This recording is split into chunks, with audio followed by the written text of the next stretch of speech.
الحمد لله نحمده ونستعينه ونستغفره ونؤمن به ونتوكل عليه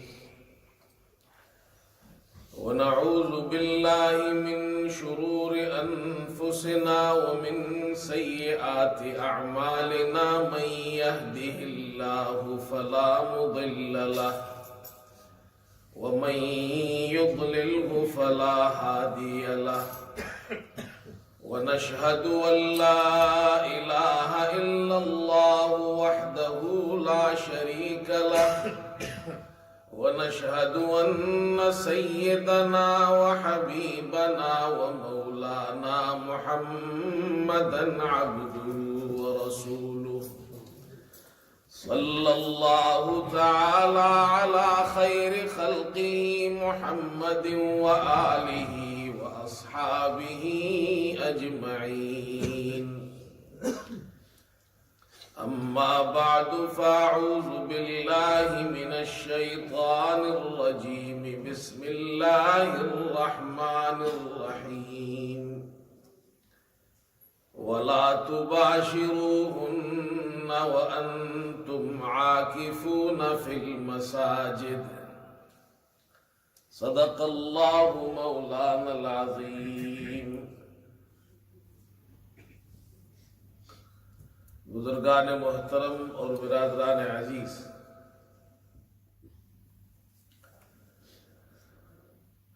رمضان کا مبارک مہینہ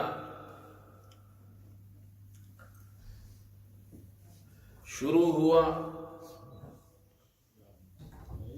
اور اب دوسرا عشرہ ختم ہونے کے قریب ہے. آج 19واں روزہ ہے، کل 20واں روزہ ہوگا انشاءاللہ. تو 2 عشرے مکمل ہو جائیں گے اور پھر آخری عشرہ شروع ہو جائے گا. یہ آخری عشرہ جو ہے یہ پورے رمضان کا گویا نچوڑ ہے.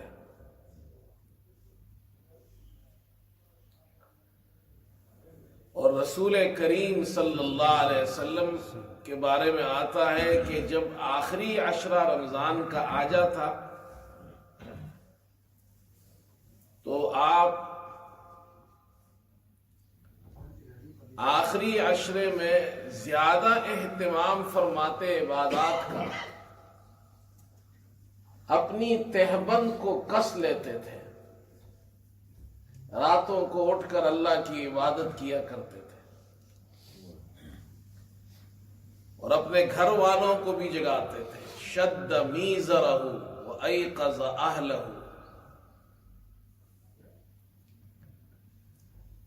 اور اس آخری عشرے میں آپ اعتکاف فرمایا کرتے تھے. جب آپ مدینہ تشریف لائے اور جتنا عرصہ آپ نے مدینے میں قیام فرمایا، آپ ہر سال اعتکاف فرماتے تھے اور رمضان کے آخری عشرے کا اعتکاف فرماتے تھے. جس سال آپ کا انتقال ہوا اس سے قبل جو رمضان آیا، آخری رمضان تھا آپ کا، اس سال آپ نے 20 دن کا اعتکاف کیا اور ایک مرتبہ آپ نے پورے مہینے کا بھی اعتکاف فرمایا.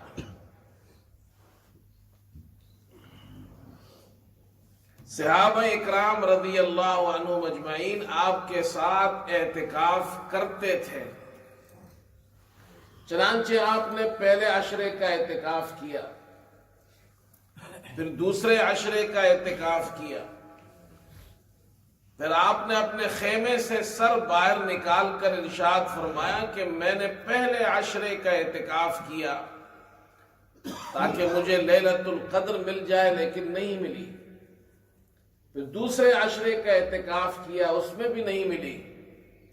پھر مجھے یہ بتایا گیا کہ وہ آخری عشرے کی طاق راتوں میں ہے، لہذا جو میرے ساتھ اعتکاف کر رہے ہیں وہ آخری عشرے کی طاق راتوں میں اسے تلاش کریں۔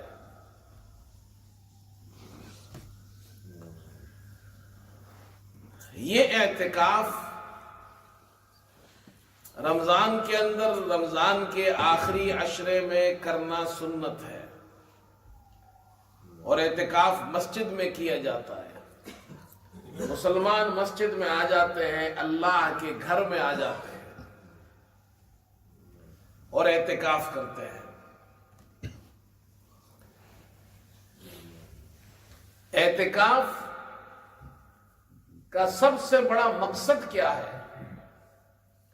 اعتکاف کا مقصد یہ ہے کہ مسلمانوں کو لیلۃ القدر کی فضیلت حاصل ہو جائے، یہ رات، مبارک رات انہیں حاصل ہو جائے۔ یہ رات اللہ تعالیٰ نے صرف اس امت کو عطا کی ہے، کسی امت کو ایسی مبارک رات نہیں ملی ہے۔ فرمایا انا انزلناہ فی لیلۃ القدر وما ادراک ما لیلۃ القدر لیلۃ القدر خیر من الف شہر۔ لیلۃ القدر وہ رات ہے جس رات اللہ تعالیٰ نے قرآن کریم نازل فرمایا، اور اس رات کی فضیلت یہ ہے کہ 1000 مہینوں سے زیادہ بہتر ہے۔ یہ 1000 مہینوں کی عبادت سے ایک رات کی اس لیلۃ القدر کی عبادت زیادہ افضل ہے۔ اب یہ رات کسی کو مل جائے تو بہت بڑی سعادت کی بات ہے۔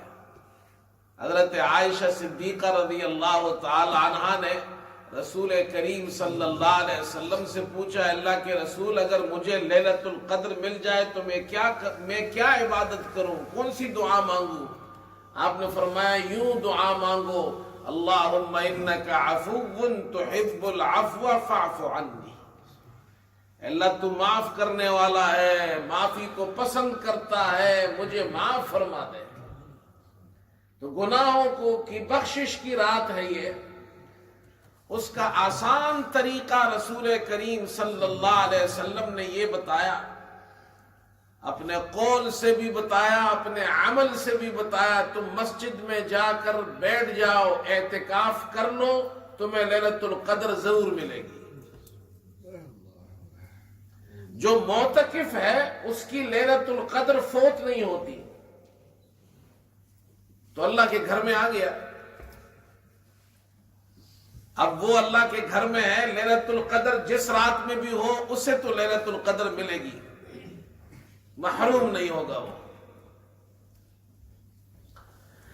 پھر اعتکاف کے فوائد میں سے ایک فائدہ لیلۃ القدر معتکف کو مل جاتی ہے۔ دوسرا فائدہ اعتکاف کا ایک فائدہ یہ ہے کہ معتکف جب تک مسجد میں ہوتا ہے گناہوں سے بچا رہتا ہے۔ یہ بہت بڑی بات ہے کہ ایک شخص مسلمان مسجد میں ہو، 10 دن اعتکاف میں بیٹھ جاتا ہے اور اس کا اعتکاف اسے گناہوں سے روکتا ہے۔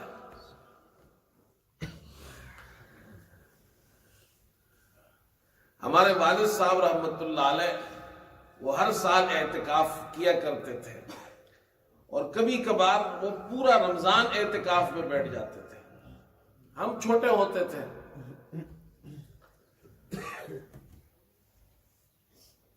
ہماری اس نوجوانی کے دنوں میں ایک ہمارا ساتھی تھا، وہ بھی والد صاحب کے ساتھ اعتکاف میں بیٹھ جاتا تھا۔ تو ایک دن میں نے اس سے پوچھا کہ ہمارے والد صاحب تو بزرگ ہے، عالم دین ہے، مسجد میں اعتکاف میں بیٹھ جاتے ہیں، 1 مہینے کے لیے بھی بیٹھ جاتے ہیں، تم تو ابھی نوجوان ہو، ہم تو بچے ہیں ابھی، تم بھی بیٹھ جاتے ہو 1 مہینے کے لیے، اس کی کیا وجہ ہے؟ تو مجھے اس ساتھی کی یہ بات آج تک میں نہیں بھولا ہوں، زمانہ گزر گیا اس بات کو۔ اس نے بڑی عجیب بات کہی، اس نے مجھ سے کہا کہ عطا اللہ، میرا نام لیا، کہ مجھے تو قرآن بھی صحیح پڑھنا نہیں آتا، پتہ نہیں میری نماز کیسی ہوگی، ڈھنگ سے نماز پڑھنی نہیں آتی، صحیح قرآن پڑھنا نہیں آتا، میں اعتکاف میں بیٹھ جاتا ہوں، آپ کے والد صاحب بیٹھ جاتے ہیں، 1 مہینہ میں بھی بیٹھ جاتا ہوں، صرف یہ نیت کر کے بیٹھتا ہوں کم از کم 1 مہینہ گناہوں سے بچا رہوں گا، اور کچھ ملے نہ ملے 1 مہینہ گناہوں سے محفوظ رہوں گا۔ یہ بہت بڑی بات ہے۔ رسول کریم صلی اللہ علیہ وسلم نے ارشاد فرمایا المعتکف یعتکف الذنوب۔ اعتکاف کا فائدہ یہ ہے کہ اعتکاف گناہوں سے انسان کو روکتا ہے، اور ایک فائدہ یہ بھی آپ نے ارشاد فرمایا وَيُجْرَى لَهُ مِنَ الْحَسَنَاتِ كَعَامِلِ الْحَسَنَاتِ كُلِّهَا، اور ایک روایت میں ہے وَيُجْزَى، بہت سے نیکی کے کام وہ نہیں کر سکتا۔ معتکف اعتکاف میں بیٹھا ہے، جنازے میں نہیں جا سکتا، قبرستان نہیں جا سکتا ہے، اس لیے کہ اعتکاف میں بیٹھا ہے۔ کوئی بیمار ہو گیا، اس کی عیادت کے لیے نہیں جا سکتا، کوئی مہمان آیا باہر سے، اس کی زیارت کے لیے نہیں جا سکتا، اور بہت سے نیکی کے کام باہر جو کرتے ہیں مسلمان وہ نہیں کر سکتا، لیکن آپ صلی اللہ علیہ وسلم نے فرمایا یہ اعتکاف میں بیٹھا ہے، جتنے لوگ نیکی کے کام کر رہے ہیں ان سب نیکیوں کے کام اللہ تعالیٰ اس معتکف کو ان سب کاموں کا ثواب عطا فرماتے ہیں اعتکاف کی وجہ سے۔ اعتکاف کا ایک فائدہ یہ بھی ہے کہ معتکف 10 دن ہر نماز جماعت کے ساتھ اور تکبیر اولیٰ کے ساتھ پہلی صف میں پڑھتا ہے، اس لیے کہ مسجد میں بیٹھا ہوا ہے تو اس کی نماز فوت نہیں ہوگی، جماعت فوت نہیں ہوگی، تکبیر اولیٰ فوت نہیں ہوگی، پہلی صف اس کی فوت نہیں ہوگی۔ پھر اعتکاف کا فائدہ یہ ہے کہ یہ مسجد فرشتوں کی جگہ ہے، تو وہ فرشتوں کے ماحول میں رہے گا، اور آدمی جس ماحول میں رہتا ہے اس پر وہ اثرات ہوتے ہیں۔ فرشتوں کا ماحول تو نورانی ماحول ہے، وہ اللہ کا ذکر کرتے ہیں ہر وقت، یہ اس ماحول میں رہے گا تو اس پر وہ اثرات آئیں گے، شیطانی ماحول سے دور ہوگا۔ اعتکاف کے فوائد کو اگر آپ شمار کریں تو اتنے بینیفٹس ہیں۔ قرآن شریف کی تلاوت کرے گا، مسجد میں ہوگا، دین سیکھے گا، کتنے مسائل سیکھ جائے گا۔ وہ جو دروس ہوتے ہیں، قرآن کا درس ہوگا، مسائل کا درس ہوگا، وہ سارے دروس سنے گا۔ اس کی نماز ٹھیک نہیں ہے، اپنی نماز ٹھیک کر لے گا۔ اس کا وضو ٹھیک نہیں ہے، غسل اسے نہیں آتا ہے، بنیادی اسلام کی باتیں اسے یاد نہیں، وہ ٹھیک کر لے گا۔ 10 دن اعتکاف میں بیٹھا ہے، کچھ صورتیں یاد کر لے گا۔ کتنے فائدے ہیں۔ تو آپ صلی اللہ علیہ وسلم اعتکاف فرمایا کرتے تھے، اور اللہ والے تو یوں کہتے ہیں ان کی نظر میں اعتکاف وہ عبادت ہے جیسے اللہ کا کوئی بہت بڑا گنہگار ہو جس نے اللہ کو ناراض کیا ہو، وہ اپنا بوریا بستر لے کر اللہ کے گھر آ جاتا ہے اور یہاں اپنے آپ کو ڈال دیتا ہے، اے اللہ جب تک تو معاف نہیں کرے گا تیرے گھر سے جاؤں گا نہیں۔ خواجہ عزیز الحسن مجذوب رحمت اللہ علیہ، یہ حضرت تھانوی رحمت اللہ علیہ کے خلیفہ تھے۔ جب یہ حضرت کے ہاں تھے تو ایک دن کسی بات پر حضرت ان سے ناراض ہو گئے اور ان کو ناراض ہونے کے بعد کہا تم یہاں سے نکل جاؤ، نکل جانے کا حکم دیا۔ تو وہ خانقاہ سے باہر نکل گئے اور سامنے جا کر راستے پر انہوں نے اپنا بستر ڈال دیا، وہیں بیٹھ گئے۔ اب جو لوگ بھی گزرتے ہیں تو خواجہ صاحب باہر بیٹھے ہوئے ہیں، سڑک پر بیٹھے ہوئے ہیں. کبھی یہاں کیوں بیٹھے ہو؟ کہا جی حضرت ناراض ہو گئے ہیں، انہوں نے نکال دیا ہے. یہاں کیوں بیٹھے ہو؟ یہاں اس لیے بیٹھا ہوں، یہ جگہ تو ان کی نہیں ہے، یہ تو راستہ ہے. اور تھے وہ شاعر، تو خواجہ صاحب نے ایک شعر اس وقت کہا، فرمایا کہ ادھر تو در نہ کھولے گا ادھر میں در نہ چھوڑوں گا، ادھر تو در نہ کھولے گا ادھر میں در نہ چھوڑوں گا، حکومت اپنی اپنی ہے کہیں تیری کہیں میری. آپ نے دروازہ بند کر دیا ہے اور میں نے دروازہ پکڑ لیا ہے. آپ دروازہ کھولتے نہیں ہیں، میں دروازہ چھوڑتا نہیں ہوں. دروازہ بند کرنا آپ کی حکومت ہے اور کٹکھٹانا میری حکومت ہے. تو کسی نے جا کر حضرت تھانوی سے کہہ دیا کہ حضرت وہ تو باہر بیٹھے ہوئے ہیں اور یہ شعر کہہ رہے ہیں اور لوگ آ رہے جا رہے ہیں. حضرت نے دیکھا تو سمجھ گئے کہ طلب ہے ان کے اندر، غلطی ہو گئی ہے، تو بلایا اور ان سے معاف کر دیا کہ اچھا اندر رہا. تو مسلمان اللہ کے گھر میں آتا ہے، وہ اللہ کے دروازے کو پکڑ کر کہتا ہے اللہ جب تک تو معاف نہیں کرے گا میں چھوڑوں گا نہیں. یہ تو اللہ سے گناہ بخشوانے کے دن آ رہے ہیں. جیسے چھوٹا بچہ ہوتا ہے، وہ ماں کو پکڑ لیتا ہے، روتا ہے، ضد کرتا ہے، ماں ڈانٹتی ہے، ناراض ہوتی ہے، لیکن پھر آخر کار بچے کے رونے کو اور بچے کی آہ و بکا کو دیکھ کر ماں کا دل بھی نرم ہو جاتا ہے. تو اللہ تعالیٰ تو ماں سے زیادہ رحم کرنے والے ہیں اپنے بندوں پر. اللہ تعالیٰ تو معاف کرنے والے ہیں. کوئی اللہ سے معافی مانگنے والا تو ہو. تو یہ مبارک دن آنے والے ہیں، مبارک راتیں آنے والی ہے. کل 20واں روزہ ہے. جیسے ہی کل سورج غروب ہو جائے گا تو آخری عشرہ شروع ہو جائے گا. جو حضرات اعتکاف میں بیٹھنا چاہتے ہیں وہ کل آئیں گے عصر کے بعد، اور مغرب سے پہلے پہلے وہ اعتکاف میں بیٹھ جائیں گے اور آخری عشرے کا اعتکاف کریں گے. اب آخری عشرہ چاہے 9 دن کا ہو چاہے 10 دن کا ہو، اعتکاف ان کا ہو جائے گا. لیلۃ القدر ان کو مل جائے گی. کتنی بڑی بات ہے. تو مرد حضرات مسجد میں اعتکاف کرتے ہیں، اور خواتین کا اعتکاف امام ابو حنیفہ رحمۃ اللہ علیہ وہ فرماتے ہیں کہ خواتین کے لیے بہتر یہ ہے کہ وہ گھر کی مسجد میں اعتکاف کریں.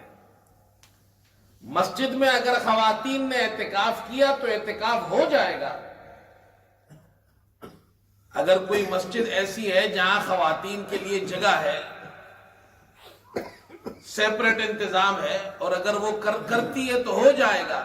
لیکن امام صاحب فرماتے ہیں بہتر یہ ہے کہ وہ گھر کی مسجد میں اعتکاف کریں. جیسے خواتین مسجد میں نماز پڑھنے آتی ہے تو نماز ہو جاتی ہے ان کی،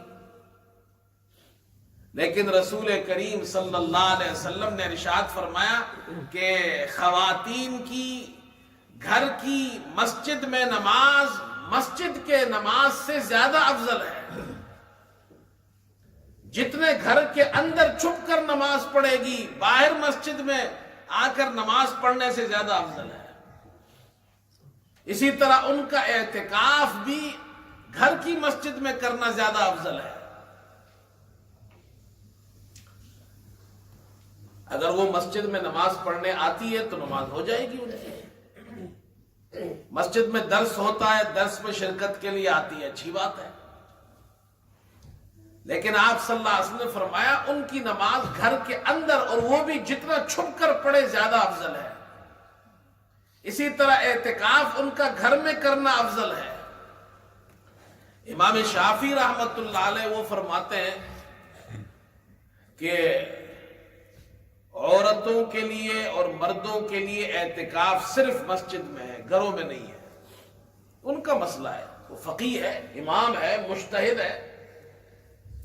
وہ کہتے ہیں گھر میں جو جگہ نماز کی ہوتی ہے وہ مسجد کے حکم میں نہیں ہے، اس لیے کہ مسجد اس کو کہتے ہیں جب وہ مسجد ہو جائے اور اس پر مسجد کا حکم آ جائے تو وہ پھر انسان کی ملکیت سے وہ جگہ نکل جاتی ہے۔ یہ جو مسجد ہے یہ کسی کی ملکیت نہیں ہے۔ وَأَنَّ الْمَسَاجِدَ لِلَّهِ، اللہ فرماتے ہیں مسجدیں اللہ کے لیے ہے، اللہ مسجدوں کا مالک ہے۔ ٹھیک ہے، قانونی طور پر کاغذی کارروائی کے لیے کسی کا نام آپ ڈال دیں، لیکن قیامت تک کے لیے یہ جگہ کسی کی ملکیت نہیں ہے۔ اسلام نے یہ بتایا۔ کہتے ہیں کہ ہارون الرشید کی بیوی تھی ملکہ زبیدہ، اور ایک مرتبہ ہارون الرشید اپنی بیوی سے ناراض ہو گیا اور غصے میں آ کر اس نے اپنی بیوی سے کہا کہ اگر تو آج کی رات میری سلطنت سے باہر نہ نکلی تو تجھ پر طلاق۔ اب اس زمانے میں جہاز تو ہوتے نہیں تھے کہ ہارون الرشید اپنی ملکہ کو جہاز میں بٹھائے اور اپنی سلطنت سے باہر کر دے، وہ تو گھوڑوں کا اونٹوں کا زمانہ تھا، اور سلطنت اتنی بڑی ہے کہ وہ ایک رات کیا کئی دنوں میں بھی باہر نہیں ہو سکتی تھی۔ تو ہارون رشید نے علماء کو بلوایا اور ان سے کہا کہ یہ بات میں نے کہی ہے، اب آپ بتائیں کہ اس کا حل کیا ہے۔ جتنے علماء تھے سب نے کہا کہ رات گزر جائے گی، آپ کی بیوی آپ کی سلطنت سے باہر ہو نہیں سکتی، لہذا صبح سورج نکلتے ہی آپ کی بیوی کو طلاق پڑ جائے گی۔ امام ابو یوسف رحمت اللہ علیہ، یہ امام ابو حنیفہ کے شاگرد ہیں، یہ بھی بیٹھے ہوئے تھے مجلس میں۔ انہوں نے کہا بادشاہ سلامت، میرے پاس اس کا جواب ہے، رات بھی گزر جائے گی، بیوی کو بھی گھر ملک سے باہر نکالنے کی ضرورت نہیں ہے، صبح سورج طلوع ہو جائے گا، بیوی کو طلاق نہیں ہوگی۔ لوگوں نے کہا یہ کیسے؟ کہا اپنی بیوی کو مسجد بھیج دو، رات مسجد میں گزارے، اس لیے کہ جب وہ رات مسجد میں گزارے گی آپ کی سلطنت سے باہر ہوگی، وہ اللہ کی سلطنت میں ہوگی۔ جب وہ رات آپ کی بیوی مسجد میں رہے گی تو آپ کی حکومت میں نہیں ہوگی، اللہ کی حکومت میں ہوگی۔ لوگوں نے کہا یہ کیسے؟ کہا قرآن نہیں پڑھتے ہو وَأَنَّ الْمَسَاجِدَ لِلَّهِ، مسجدیں اللہ کی ملکیت ہے، مسجد میں کسی کی حکومت نہیں ہے، یہ اللہ کی ملکیت ہے۔ تو امام شافعی رحمت اللہ علیہ، وہ بھی بہت بڑے فقیہ ہیں، وہ کہتے ہیں مسجد جو ہے وہ اللہ کا گھر ہوتا ہے اور یہ آپ کا گھر ہے، تو اس میں آپ کے ایسے خواتین کیسے اعتکاف کریں گی؟ تو مسجد کے حکم میں نہیں ہے۔ امام ابو حنیفہ رحمت اللہ علیہ فرماتے ہیں رسول کریم صلی اللہ علیہ وسلم نے خواتین کے لیے گھر کی مسجد کو، گھر کی عبادت کی جگہ کو مسجد کہا ہے۔ فرمایا ہے آپ نے کہ جو عورت گھر کی مسجد میں نماز پڑھے باہر کی مسجد سے زیادہ افضل ہے، لہذا جب عورت کی نماز گھر کی مسجد میں افضل ہے تو اس کا اعتکاف بھی گھر کی مسجد میں افضل ہے۔ اب وہ اعتکاف کیسے کریں گے آپ؟ اعتکاف خواتین کا بہت آسان ہے، خواتین تو گھر میں بیٹھ جائے، اعتکاف بھی ہو جائے گا ان کا، اور جناب کیا ہے ثواب کا ثواب۔ گھر میں بیٹھے بیٹھے جس جگہ نماز پڑھی جاتی ہے، جس کمرے میں یا کسی ایک کمرے کو اعتکاف کی جگہ بنا لے، جس طرح مرد مسجد میں بیٹھتے ہیں خواتین اپنے گھر میں اس ایک کمرے کو منتخب کر لے، ضرورت سے علاوہ اس کمرے سے باہر نہ جائے،